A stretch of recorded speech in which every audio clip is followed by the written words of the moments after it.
What are my favorite films from 2025 so far? Now that we're halfway through the year, let's talk about that right now.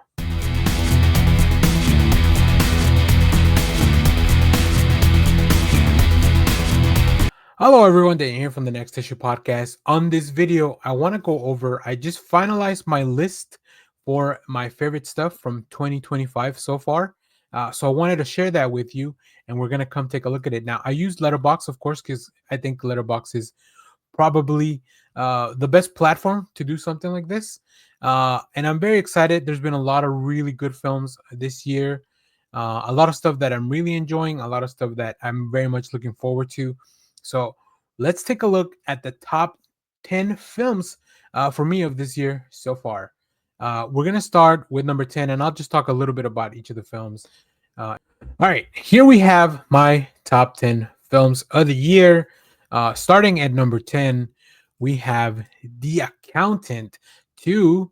All my films that are on this list are rated at least 4 stars. Now, this is a great action film, a follow up to the original Accountant film. Now, although I feel like I like this probably better than a lot more people, as you can see here, this has a 3.1 letterbox average rating. But to me, the performances were great, the action was great, and I just love the chemistry between the leads, Ben Affleck and John Barenthal. So, yeah, that's why I put this at my number 10. Next on the list, we have Predator, Killer of Killers at number 9. Dan Trachtenberg film, straight to streaming. There's a couple of films in here that are straight to streaming. They're not theatrical releases. Now, once again, this one's a lot closer in the letterbox score. This is a 3.8. I think what I really enjoyed about this film was the anthology aspect of it, the building of the Predator franchise. The storytelling was great, but also the animation was just something that I feel like it's taken a really cool leap and evolution in the way that they present these films. So that's why this is at my number 9. We now have another film straight to streaming. This is K-pop Demon Hunters, another one of my favorite films of the year. Very, very excited. I was When this film was originally announced and came onto my radar, I was a little bit of cynical about it. Right, I felt like a movie that they would just kind of put together via some algorithm because K-pop is very popular, demon hunting anime is very popular. But no, this defied all my expectations, and I really enjoy it. It's got a great soundtrack, the animation looks fantastic, and overall, at the heart of the story are these three really beautiful characters that really move you through the screen. This is also very close. I think as of Rotten Tomatoes has like a 97% from the critics on this still. So yeah, 3.7 letterbox average rating for me. It was a 4 stars. Very, very excited to see what they do here next with this franchise, if anything. Now, next up on my list, one of the newest films I've seen. Actually, this might be the newest film I've seen on the list. So this is 28 Years Later, directed by Danny Boyle, written by Alex Garland. This is the latest entry on the 28 Days Later franchise, which comes very much, later on after the original release. Now, I think this might be the most divisive film I have on my list. I've seen a lot of people that did not enjoy this; they did not like this, but I think Jodie Comer delivers a great performance. Alfie Williams delivers a great performance as the young lead of this. Aaron Taylor Johnson, Ralph Fiennes. It's just got a um, just great performances overall from all the supporting characters, all the cast. As you can see, this is at 3.6 on Letterbox, but yeah, to me, it was just a little bit better than that at a 4 star. So great visuals, great action, a lot of really cool evolution of this zombie. This zombie virus or this rage virus that has spread. So it's a really fun kind of continuation to the world building, and of course, setting up for more films in this franchise, as we will get the Bone Temple. I think is the next film on in this. So let's go back to our list here at number 6. This was pretty close with a lot of these. Like these films are very close within each other, but it is Final Destination Bloodlines. Big shout out to Tony Todd. Rest in peace. This is the return to form to one of my favorite horror franchises. Like, I love the Final Destination movies.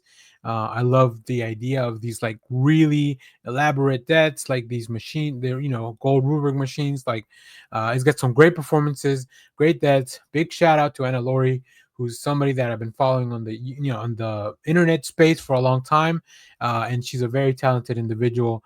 So I'm very glad to see that not only her but just the cast here.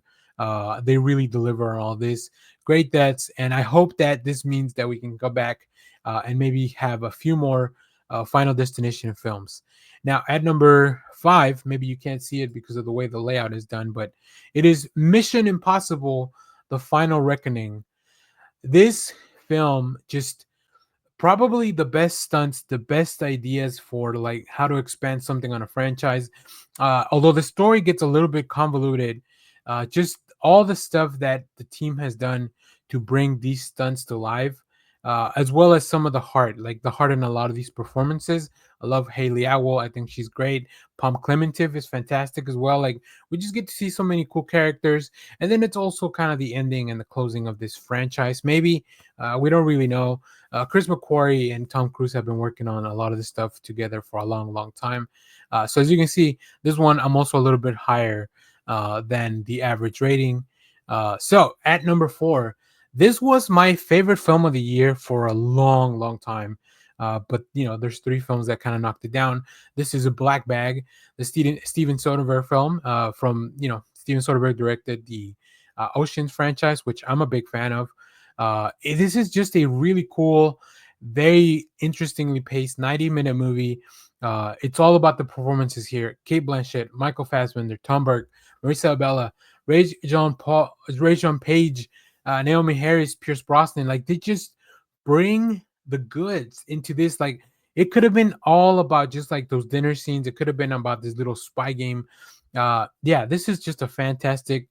Really feels almost like a performing exercise, but Soderbergh knows how to bring characters together, and when he has a really good ensemble with great chemistry, like in this film, things just really, really work. So very, very cool. Now at number three, this is probably, I mean, this is the other genre, the other big genre film that I have on here.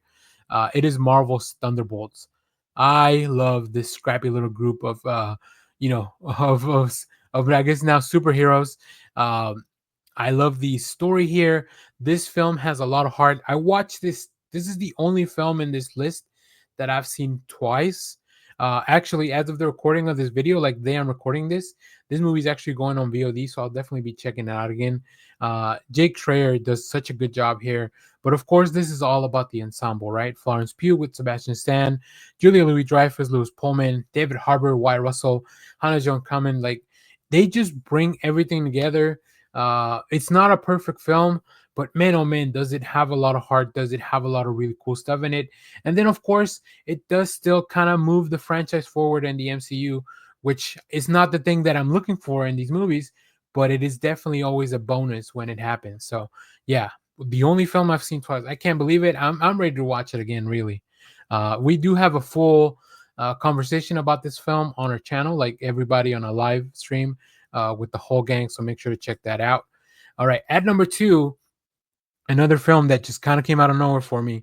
Now, this is technically a 2024 release because it was doing the rounds on festivals, but it went on public release and a widescreen release on the 2025. So I am talking about, of course, Life of Chuck, the Stephen King adaptation. Mike Flanagan should just do all these Stephen King adaptations. And there's a lot of really cool Stephen King adaptations from before that I love that are not even horror related, right? And there's so many more to come. We just got recently the trailer for The Running Man, which is also based on a work by Stephen King. But in this film, like Tom Hiddleston, Jacob Tremblay, Benjamin Pejcik, like everybody, and Cody Flanagan, everybody that has a performance as Chuck just really delivered. And then of course, we have Nick Offerman narrating the film. We have Chiwetel Ejiofor, Karen Gillan as part of the supporting cast. Mark Hamill as well, Mia Sara coming back to do a performance here. Like, yeah, let Mike Flanagan just bring me all the Stephen King to life. I can't wait to rewatch this. I can't wait for this to be on digital so I can also just rewatch it. I hope we get a really cool maybe like a really cool Blu-ray or something like that. I would love to own this. This might be my favorite Stephen King film, my favorite Stephen King adaptation, and there's a lot of good stuff out there.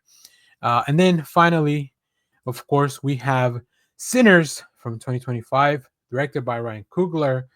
This is just so good. Coming and streaming very soon on Max. Michael B. Jordan, Haley Steinfeld, Miles Catton, Jack O'Connell, who's also appears in 28 Years Later. They just everybody here, Delroy Lindo, Winmu Musako, like Jamie Lawson, they all just bring their A game. Michael B. Jordan starring in a dual role. This is the only film I have rated as a 4.5 stars for this year. Almost perfect. Like maybe on a rewatch, I'll give it that bump to a 5 stars on Letterbox. This is also the highest rated film for my list on Letterbox.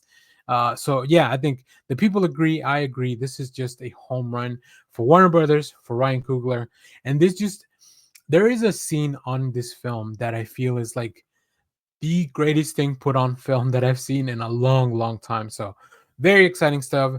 Let me know what's on your top 10. Leave it down in the comments. You can follow me on Letterbox. I'll put that in the description of the video. Just a quick recap: The Accountant 2, number 10. Predator Killer of Killers at number 9. You can watch that on Hulu. K-pop Demon Hunters. You can watch that on Netflix. That's at number 8. 28 Years Later.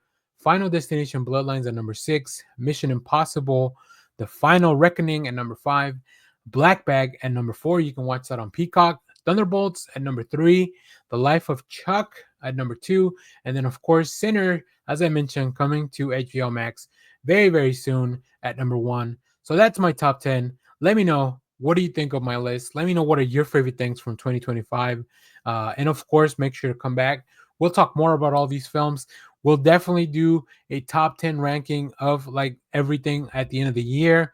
And then we'll keep talking about movies because we love movies. So if you have seen a lot of these films, let me know about it down in the comments. As always, thank you for watching, everyone. Remember to share, like, subscribe, hit the bell so you know when we go live. That is most Saturdays, 10 a.m. Central Standard Time.